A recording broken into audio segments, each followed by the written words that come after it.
Next प्रश्न करते हैं 26वें के अंदर अथवा वाला प्रश्न माध्यक। अब माध्यक कैसे निकालेंगे, आपको माध्यक निकालने का तरीका मैंने बहुत ही शानदार बताया है, बहुत ही सरल से सरल जो विधि है वो मैंने आपको बताई थी।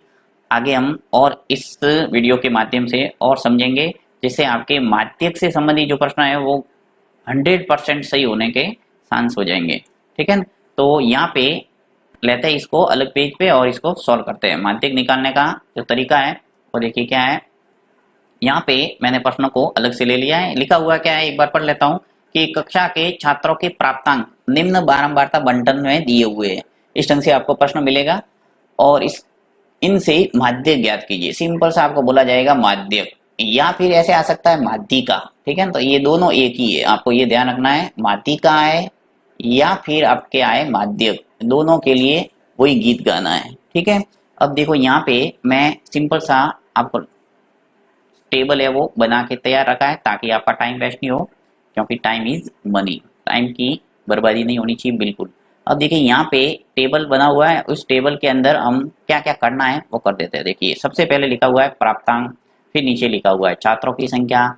तो प्राप्तांक और छात्रों की संख्या जो आपके या 37 के रूप में दे रखा है उसको ऊर्ध्वाधर के रूप में लिखना है। यहाँ पे तो बिल्कुल दिमाग लगाना ही नहीं है, वैसा का वैसा करना है। तो यहाँ मैं लिख लेता हूँ, देखिए ऊपर तो लिखता हूँ पहले कॉलम में प्राप्तांक, ये लिख दिया प्राप्तांक। दूसरे कॉलम में लिखा हुआ है छात्रों की संख्या, तो यहाँ लिख लो छात्रों की संख्या। ठीक है, कोई चेंजिंग नहीं, ऐसा का ऐसा। अब जो जो संख्या दे रखी है वो लिख लेता हूँ, 0 से 10, 10 से 20, 20 से 30 और 30 से 40, 40 से 50। ये सभी जो दे रखे थे वर्ग अंतराल प्राप्तांक के रूप में, तो यहाँ पे मैंने उसकी पूर्ति कर दी। इसी प्रकार छात्रों की संख्या दे रखी है 4, 28, 42, 20 और 6, तो इसको लिख लेता हूँ जल्दी से, 4, 28, 42, 20 और 6। ठीक है, अब ये संख्या लिख दी। अब आपका काम स्टार्ट होता है कि आपको क्या करना है अपनी तरफ से। अभी तक तो आपने जो सवाल है वो का वो उतारा है, जो टेढ़ा था वो खड़ा कर दिया। ठीक है, अब यहाँ पे काम करना है आपकी तरफ से। तो आपकी तरफ से इस कॉलम के अंदर, यानी तीसरा कॉलम आप बनाएंगे, उसके अंदर लिखेंगे संशयी बारंबारता, संशयी बारंबारता। और संशयी बारंबारता जो होता है उसको लिखते हैं सी और एफ से। ठीक है, तो छोटा सा लिख देना ब्रैकेट के अंदर CF। ओके, और जो छात्रों की संख्या है जो दूसरा कॉलम है उसको F से लिखते हैं, आप लिखना चाहें तो लिख देना। अब देखो यहाँ पे संशयी बारंबारता निकालने का तरीका क्या है वो ध्यान से समझना है। ये जो संख्या पहली 4 है, यहाँ पे दिख रहा है मुझे 4। जो भी संख्या आपके प्रश्न में मिलेगी वो एज इट इज ऐसे कैसे आगे लेके जाना है, उसको इस कॉलम के अंदर पटकना है। राइट, यानी 4 है, इसको लिख दिया 4 को। अब आपको क्या करना है, ये जो 4 है इसको जोड़ना है इस 28 के अंदर। तो 4 और 28 जोड़ा तो क्या हो गया 32। ठीक है, तो वो मैं यहाँ पे लिख दूंगा। 4 + 28 कितना हो गया 32। अब ये जो 32 है इसको वापस जोड़ना किसके अंदर 42 के अंदर, यानी नेक्स्ट संख्या के अंदर जोड़ते जाना है और इस कॉलम की पूर्ति करना है। तो 32 और 42 मिलके हो जाएंगे 74। तो मैं यहाँ पे लिख लेता हूँ 74।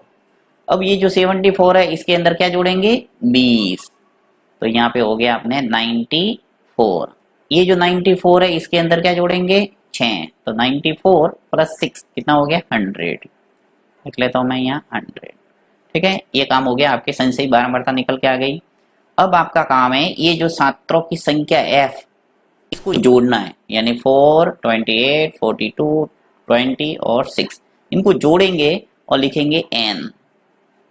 ये सिग्मा F है एक तरह से, और उसी को हम कैपिटल N से प्रेजेंट करते हैं। तो N बराबर हमारे पास क्या आएगा, इसको जोड़ूंगा सबको तो आ जाएगा 100। ये जोड़ के देख लेना आप, 100 ही आएगा।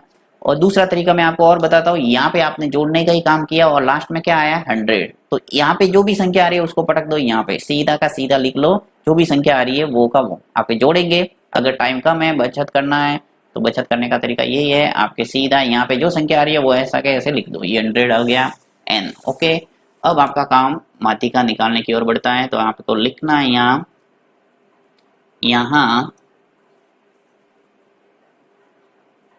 n/2, ठीक है, n/2 निकालना है। तो n कितना है मेरे पास 100, तो यहाँ निकालूंगा मैं 100/2। 100 में 2 का भाग देंगे तो 50 आएगा। यहाँ लिखना है 50 से ठीक बड़ी संशयी बारंबारता, यानी आपको जो n/2 निकालते हैं उसकी संशयी बारंबारता देखनी है ठीक बड़ी। तो 50 से ठीक बड़ी संशयी बारंबारता क्या है, देखिए यहाँ पे देखना है 4, 32, 74। तो 50 से ठीक बड़ी कौन सी हो गई, ये 74।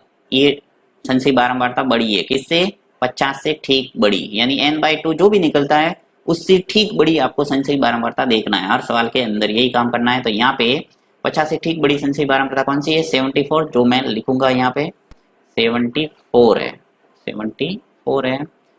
और इसके संगत आपको देखना है वर्ग अंतराल, इसके संगत वर्ग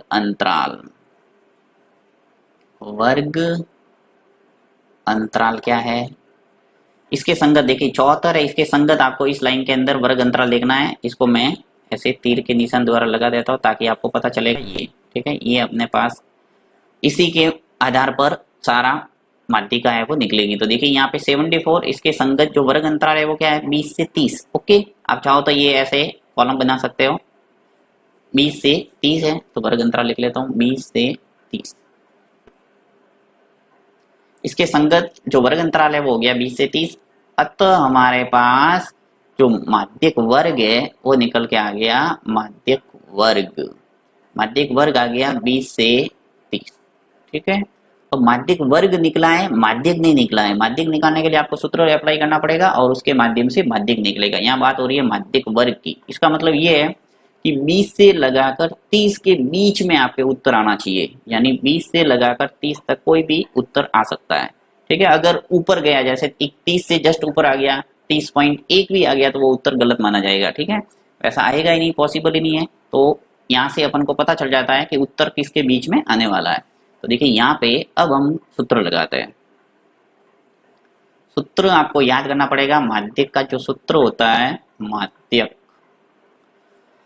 माध्यिक बराबर होता है L plus n/2 minus CF upon F bracket into H। ठीक है, ये आपके माध्यिक निकालने का सूत्र है, जिसे हम माध्यिका भी कह सकते हैं।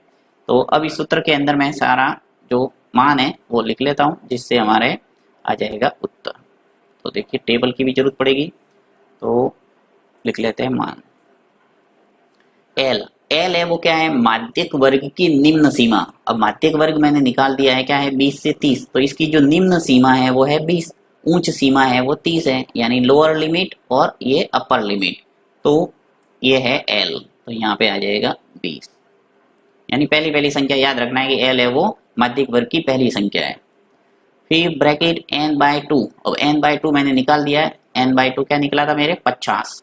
ठीक है, क्योंकि 100 में 2 का भाग दिया था, क्या आया था 50, तो यहाँ पे 50 लिख लेता हूँ 50। फिर माइनस CF, जो CF है वो आपको याद रखना है कि माध्यिक वर्ग से ठीक पहले वाले वर्ग की संशयी बारंबारता, ये हो जाएगा 32। बस ऐसे याद रख सकते हो कि जो माध्यिक वर्ग आपने निर्धारित किया है उससे जस्ट पहले वाली जो संशयी बारंबारता है वो हो जाएगा CF।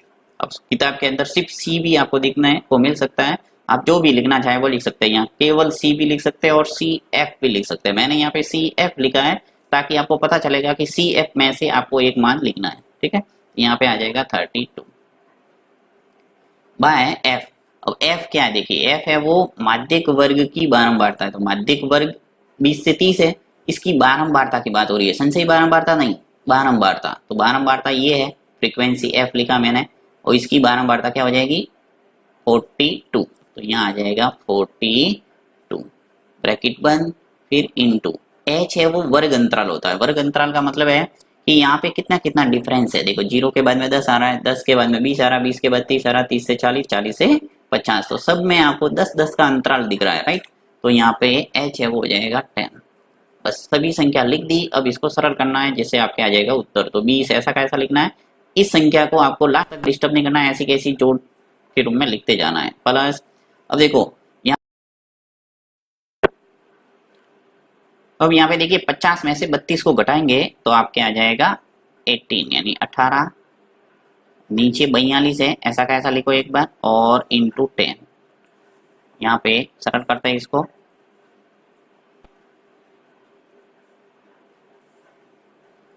20 प्लस यहाँ पे इसको आधा आधा कर सकते हैं। देखिए 18 भी सम संख्या और 42 भी सम संख्या है। आप अपने हिसाब से कोई भी तरीका अपना सकते हो गणना करने का। देखिए 18 का गुना 10 से करके 180 आ जाएगा, 180 में 42 का भाग देके भी उत्तर ला सकते हो, परंतु मैं आपको थोड़ा सरल करके बताने का प्रयास करूंगा जिससे आपको परीक्षा के अंदर गणना करने में सुविधा रहेगी। तो देखिए करना क्या है कि जब भी ऊपर सम संख्या आती है, नीचे भी सम संख्या दिखे, तो उसको आधा आधा करते जाओ जिससे आपको सरल सरल संख्या देखने को मिलेगी। तो यहाँ पे देखिए 18 का आधा करता हूं तो क्या आ जाएगा 9, फिर 42 का आधा क्या हो जाएगा 21। जितनी छोटी संख्या होगी उतना ही आपके भाग देने में सुविधा रहेगी, तो आप छोटी बना दो। अब इंटू 10। अब देखिए कोई कट रहा नहीं है तो आपको लास्ट में भाग देना ही पड़ेगा, यदि कटे तो काटना है। तो यहाँ पे 20 प्लस ऊपर ऊपर संख्या का गुणा कर दो, यानी 9 का गुणा 10 से करेंगे, अंश का गुणा अंश से, तो 9 का गुणा 10 से किया तो क्या आ गया 90 और बाय 21, नीचे 21 है, ऐसा का ऐसा है।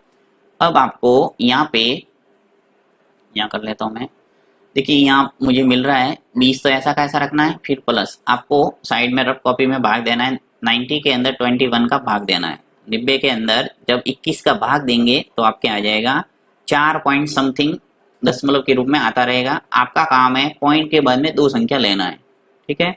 तो यहाँ पे मैं पॉइंट के बाद में 2 संख्या तक लिख लेता हूँ। 90 के अंदर जो मैंने भाग दिया 21 का, तो मुझे मिला है 4.28 और 5। अब यहाँ पे देखिए तीसरी संख्या है वो आपके 5 या 5 से अधिक है, तो इसके अंदर एक संख्या जुड़ सकती है। तो यहाँ मैं सीधा लिख देता हूँ 4.29 यानी 4.29, ये आ जाएगा इसका भागफल। अब इसको जोड़ देते हैं तो आपके उत्तर आ जाएगा 20 में 4.29 जोड़ेंगे तो आ जाएगा 24.29। यह आ गया आपके माध्यक, जिसे अपन माध्यिका भी कह सकते हैं। बहुत ही सरल है प्रोसेसिंग, और परीक्षा के अंदर आपके ऐसी संख्या मिलेगी जिसके अंदर आराम से आपके भाग लगेगा और पूरी पूरी संख्या आपको माध्य के रूप में मिल जाएगी। मैंने बहुत ही सरल तरीके से समझाने का प्रयास किया है, फिर भी किसी प्रकार की कोई कमी नजर आती है तो आप कमेंट बॉक्स में लिख सकते हैं। साथ ही अपने इस वीडियो को लाइक जरूर करना है और चैनल को सब्सक्राइब करना है, और अपने फ्रेंड्स के साथ में इसको शेयर भी करना है।